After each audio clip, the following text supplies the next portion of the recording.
नमस्कार साथियों, स्वागत है आप सभी का आपकी अपनी पाठशाला पर। मैं हूं अंकित अवस्थी, आप हैं मेरे साथ में। विषय को आगे बढ़ाते हुए प्रियम्बल के आज आखिरी चैप्टर में यानी कि आखिरी पड़ाव में हमने अभी तक राज्य की व्यवस्थाओं को लेकर के बात की हुई है। आज के सेशन में हम न्याय के ऊपर चर्चा करेंगे कि न्याय क्या है। हालांकि मैं social, economical, political in discussion के बारे में पहले भी चर्चा कर चुका हूं, लेकिन फिर भी इस विषय पर एक कदम आगे चल के और चर्चा की जाएगी और इसके साथ साथ एंड में आपको बताया जाएगा कि प्रियम्बल भारतीय संविधान का हिस्सा है या नहीं। इस विषय पर संविधान के जानकारों का क्या मत है, इन विषयों पर आज के सेशन में जानकारी दी जाएगी। मेरे साथ में जो मेरे साथी उपस्थित हैं, दिव्या, पंकज, धर्मेंद्र, आयुष, दिलखुश, आंचल, सोनू, शुभम, ज्योति, हीना, शौर्य, अनिल, सभी साथियों का स्वागत है और वेरी गुड इवनिंग। ठीक है, चलिए तो आगे बढ़ते हैं। जैसा कि आप सभी को ज्ञात है कि हम लोगों ने जस्टिस के बारे में चर्चा की थी कि जस्टिस किस प्रकार से है हमारे प्रियम्बल के अंदर। तो मैंने आपको सोशल जस्टिस की बात बताई थी। सामान्यतया जब आप आरएएस मेंस परीक्षा का जवाब लिखने जाएंगे तो आरएएस मेंस परीक्षा के अंदर कई बार आपसे यह सवाल पूछा जा सकता है कि हमारे संविधान में सामाजिक न्याय की व्याख्या की गई है। सामाजिक न्याय से आप क्या समझते हैं? अब सामाजिक न्याय से आप क्या समझते हैं यह बताने के लिए यदि आपके पास में यह विचार उपस्थित हुआ कि हमारे प्रियम्बल में न्याय की बात की गई है जो कि 3 प्रकार का है, सामाजिक, इकोनॉमिकल और उसके बाद राजनीतिक यानी पॉलिटिकल। इन तीनों जस्टिस में जहां मैंने आपसे सबसे पहले सामाजिक न्याय की बात की, जिसका सीधा सा अर्थ था कि समाज के अंदर विभिन्न वर्गों के बीच किसी भी प्रकार का विभेद ना हो।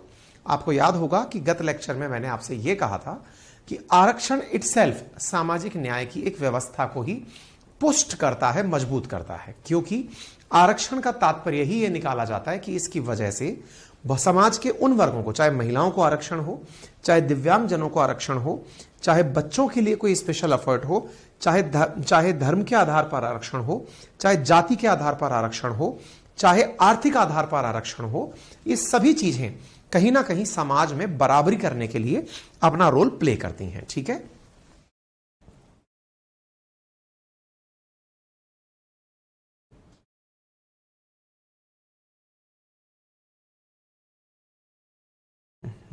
बफरिंग आ रही है, मुझे भी पता है।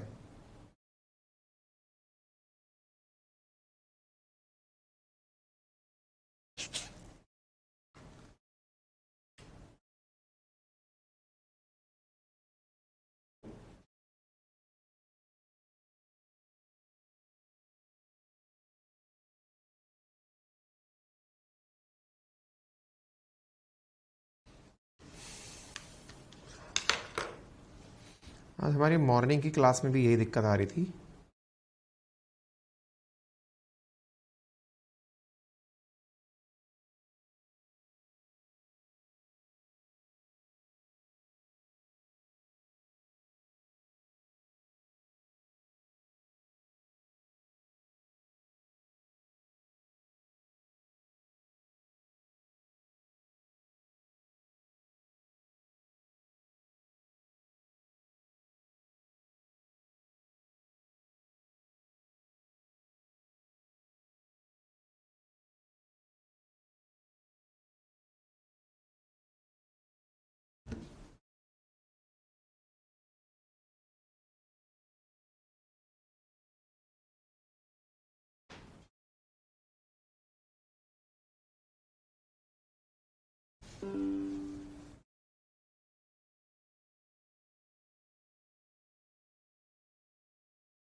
संभवतः अब आपको दिक्कत ना आए।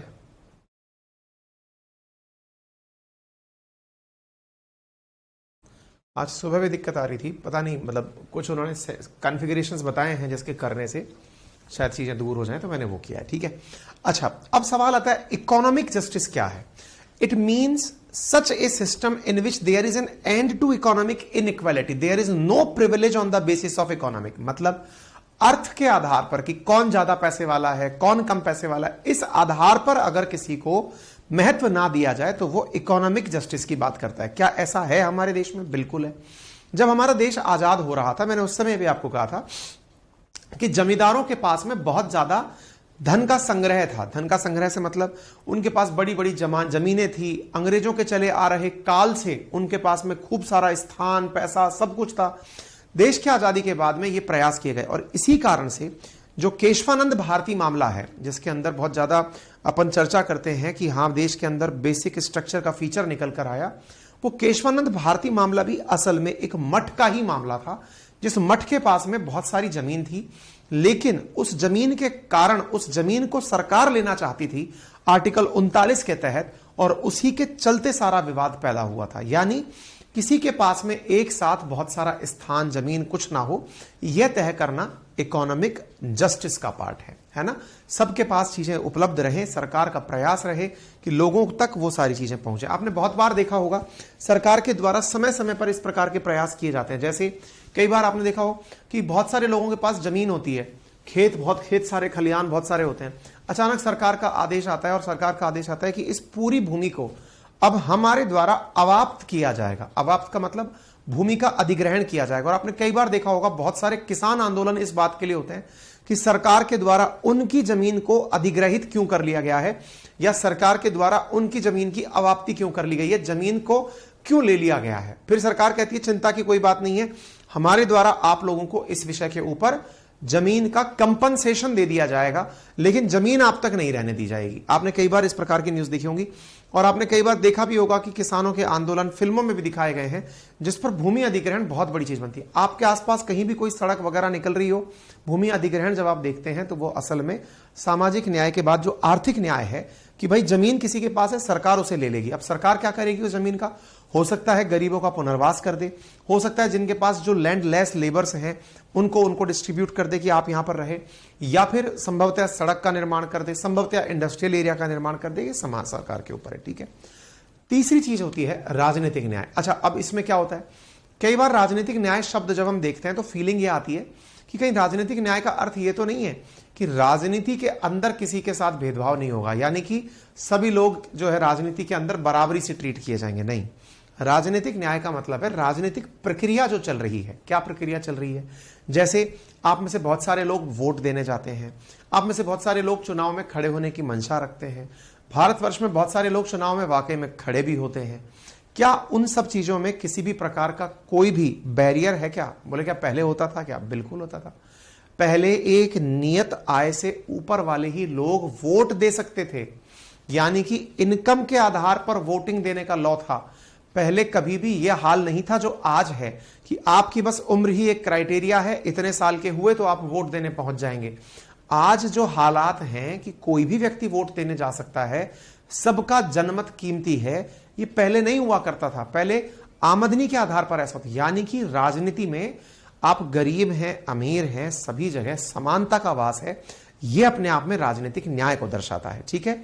इसी प्रकार से राजनीतिक संस्थाएं, आज आपका संभवतः विचार चाहे जो भी हो, चाहे ये हो कि मोदी जी चाय वाले थे या कुछ भी थे, लेकिन कुछ लोग हो सकता है कि मोदी विरोधी हो, कुछ लोग हो सकता है मोदी समर्थक हो, लेकिन अगर आप ये बात सुनते हैं कि चाय वाला पीएम बना है, इसका मतलब यह हुआ कि चाय वाले का पीएम बनना अगेन राजनीतिक समानता, राजनीतिक न्याय को दर्शाता है, जिसमें राजनीतिक संस्थाओं में कोई भी व्यक्ति अर्थ के आधार पर, धन के आधार पर नहीं। अगर धन के आधार पर ही होता तो हमारे देश में तो फिर अंबानी अपने बेटे को बना करके पीएम घुमाता, ठीक है ना।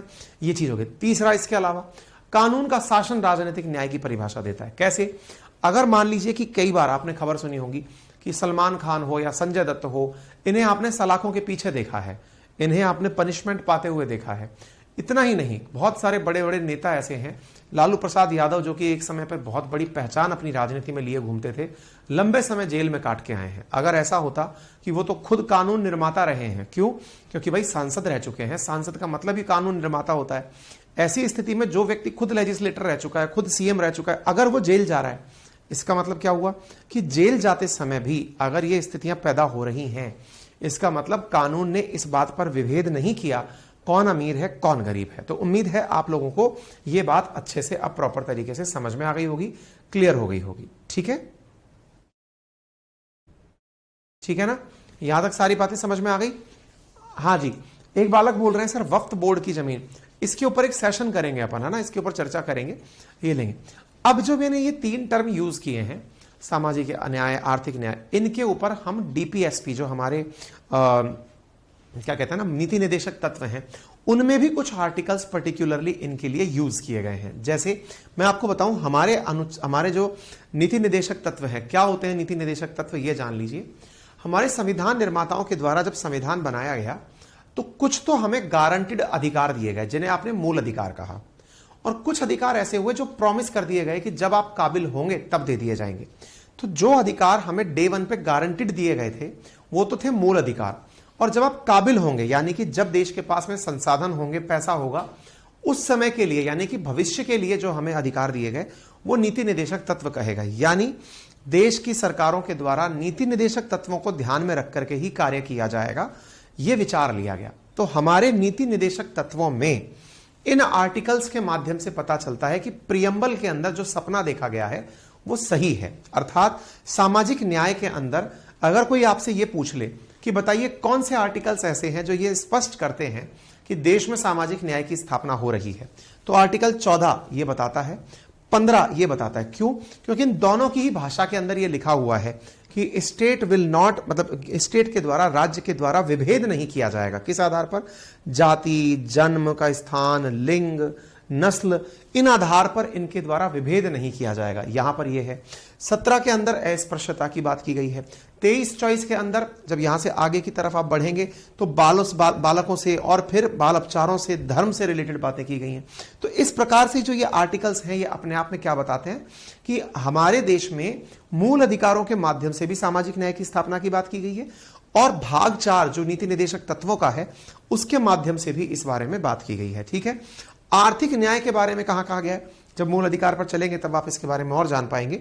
अनुच्छेद 39 भाग 4 का मतलब क्या हुआ?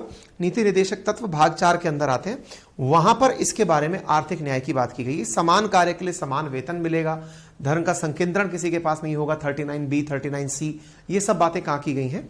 ये आर्थिक न्याय के लिए DPSP में की गई है। राजनीतिक न्याय की बात करें तो 36 से लेकर के 51 तक जो नीति निदेशक तत्व हैं, और अनुच्छेद 16 जो है जिसमें कि मूल अधिकारों के अंदर जिसका जिक्र किया गया, यहां से राजनीतिक न्याय की स्थापना होती है। ठीक है। तो जब हम मूल अधिकार चलेंगे तो आपसे जब प्रश्न पूछ लिया जाए, मान लीजिए कि आप इस बात को ऐसे समझें कि आपसे अगर प्रश्न पूछ लिया जाए कि देश के अंदर न्याय पर टिप्पणी करिए, तो हो सकता है अगर आपने इंडियन पॉलिटी ना पढ़ी हो तो आप अपने जवाब में कुछ भी अंट शंट लिख कर आ जाएं।